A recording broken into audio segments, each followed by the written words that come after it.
नमस्कार। कभी सोचा है कि हमारे हाथ में जो फोन है या जिस स्क्रीन पर हम देख रहे हैं उसके अंदर ऐसा क्या है जो उसे चला रहा है? असल में इनके अंदर एक बहुत ही छोटा सा पुर्जा है जिसके बिना ये सब बस डिब्बे हैं। आज हम बात करेंगे उसी गुमनाम हीरो की जो हमारी टेक्नोलॉजी को मुमकिन बनाता है, रेजिस्टर। अच्छा, बिजली को ना एक बहुत तेजी से बहती हुई नदी की तरह समझिए। अब सोचिए, अगर इस बहाव को बिना किसी रोक टोक के किसी नाजुक से इलेक्ट्रॉनिक कंपोनेंट तक पहुंचने दिया जाए तो क्या होगा? वो तो तुरंत खत्म हो जाएगा, जल जाएगा। तो सबसे बड़ा सवाल यही खड़ा होता है, इस बेकाबू ताकत को कंट्रोल मतलब नियंत्रित कैसे किया जाए? जानते हैं, इस सवाल का जवाब सिर्फ एक शब्द में है, प्रतिरोध, या जिसे हम कहते हैं रेजिस्टेंस। यही वो आइडिया है जिस पर पूरी मॉडर्न इलेक्ट्रॉनिक्स की नींव रखी हुई है। तो चलिए समझते हैं कि ये आखिर है क्या भला। तो प्रतिरोध का सीधा सा मतलब है रुकावट। जैसे एक बांध नदी के पानी को पूरी तरह रोकता नहीं है, नहीं, वो बस उसके बहाव को कंट्रोल करता है, धीमा करता है।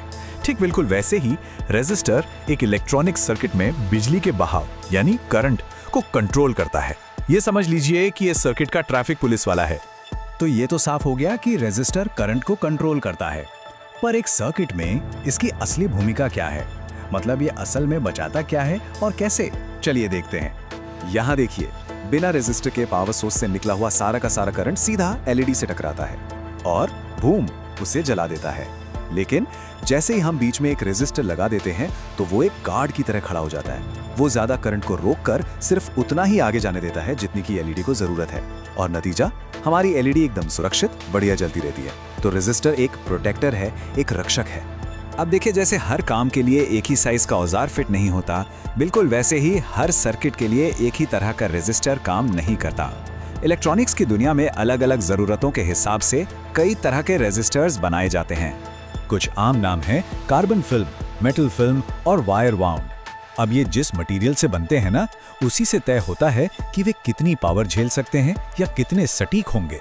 देखिए, इन सब की गहराई में जाने की कोई जरूरत नहीं है, बस ये जानना जरूरी है कि हर काम के लिए एक खास तरह का रजिस्टर मौजूद है। तो अब सवाल ये उठता है कि किसी खास काम के लिए सही रजिस्टर चुने कैसे? क्या अंदाजा लगाएं? नहीं, इसका जवाब अंदाजे से नहीं बल्कि एक बहुत ही सरल सी कैलकुलेशन से मिलता है। और ये जो कैलकुलेशन है वो इलेक्ट्रॉनिक्स के एक सुनहरे नियम पर आधारित है, ओम का नियम या ओम्स लॉ। ये नियम वोल्टेज, करंट और रेजिस्टेंस के बीच का रिश्ता बताता है।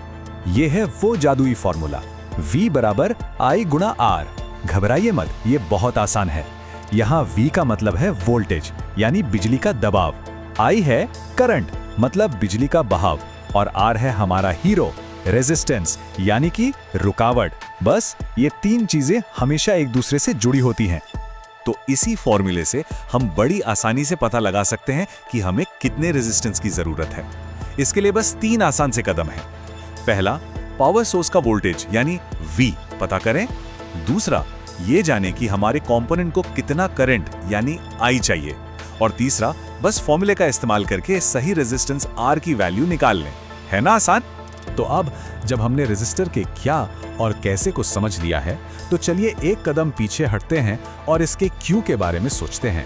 मतलब ये छोटा सा कंपोनेंट आखिर इतना जरूरी क्यों है?